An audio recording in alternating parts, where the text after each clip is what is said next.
অবশেষে যুক্তরাষ্ট্রের হামলার বদলা নিল ইরান। কাতার ও ইরাকে অবস্থিত 2 মার্কিন ঘাঁটিতে মিসাইল হামলা চালিয়েছে বিপ্লবী গার্ড বাহিনী আইআরজিসি। এক বিবৃতিতে বিষয়টি নিশ্চিত করেছে বাহিনীটি। সবচেয়ে গুরুত্বপূর্ণ 3 পারমাণবিক স্থাপনায় যুক্তরাষ্ট্রের অভিযানের পর অনেকটাই প্রত্যাশিত ছিল ইরানের হামলা। মধ্যপ্রাচ্যে অবস্থিত মার্কিন ঘাঁটিগুলো টার্গেট করার হুঁশিয়ারি আগেই দিয়ে রেখেছিল তেহরান। সেই হুমকি ধামকি এবার সত্যি হয়ে ধরা দিল কাতার ইরাকের আকাশে।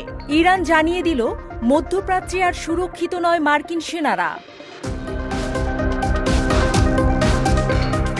অপারেশন ভিক্টোরি মেসেজ নামে কাতার ও ইরাকে বিশেষ অভিযানটি পরিচালনা করে আইআরজিসি।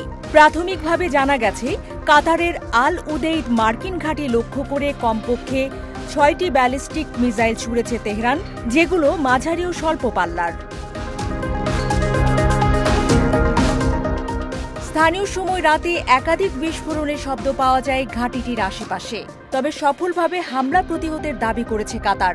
জানিয়েছে, কোনো ধরনের হতাহতের ঘটনা ঘটেনি এই হামলায়। এই ঘটনার নিন্দা জানিয়ে এক বিবৃতি প্রকাশ করে কাতারি পররাষ্ট্র মন্ত্রণালয়। তবে কাতারে চালানো হামলা ভ্রাতৃপ্রতিম দেশটির বিরুদ্ধে নয় বলে পাল্টা বিবৃতি জানিয়েছে ইরানের সর্বোচ্চ জাতীয় নিরাপত্তা পরিষদ। ইরানের এই হামলার পর নিন্দা জানিয়েছে অন্যান্য উপসাগরীয় দেশগুলো। প্রতিবাদ জানিয়ে বিবৃতি দিয়েছে সৌদি আরব ও সংযুক্ত আরব আমিরাতের মতো দেশগুলো।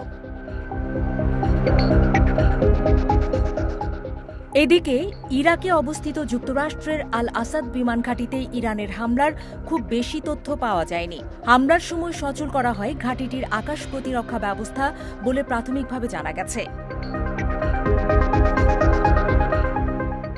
মধ্যপ্রাচ্যের 2 দেশে ইরানের অভিযানের পরপরই সতর্ক অবস্থানে কয়েকটি দেশ। সাময়িকভাবে আকাশসীমা বন্ধের ঘোষণা দেয় বাহরাইন ও কুয়েত। সর্বোচ্চ সতর্ক অবস্থানে সংযুক্ত আরব আমিরাত ও সিরিয়ার মার্কিন ঘাঁটিগুলো। অবশ্য গোয়েন্দা তথ্যের ভিত্তিতে হামলার কিছুক্ষণ পূর্বেই আকাশসীমা বন্ধ করে কাতার। এর আগে ঘাঁটিতে অবস্থানরত মার্কিনীদের নিরাপদে আশ্রয় নেয়ার নির্দেশ দেয় যুক্তরাষ্ট্র। কাতারের রাজধানী দোহায় অবস্থিত যুক্তরাষ্ট্রের আল উদেইদ বিমান ঘাঁটিকে ধরা হয় মধ্যপ্রাচ্যের সবচেয়ে বড় মার্কিন সামরিক স্থাপনা, যা অঞ্চলটিতে অভিযান চালাতে সেন্ট্রাল কমান্ডের অবিচ্ছেদ্য অংশ হিসেবে কাজ করে।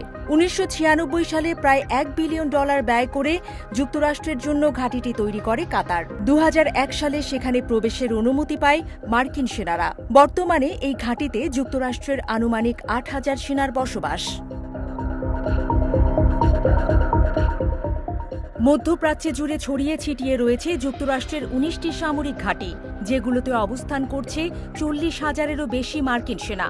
সবচেয়ে বেশি 5টি ঘাঁটি রয়েছে কুয়েতে। কাতার, ইরাক, আমিরাত, সিরিয়া, বাহরাইন ছাড়াও ওমান, জর্ডান, সৌদি আরব ও মিশরে রয়েছে মার্কিন ঘাঁটি। কয়েক দশক ধরে মধ্যপ্রাচ্যে সামরিক এই উপস্থিতি বজায় রেখেছে যুক্তরাষ্ট্র।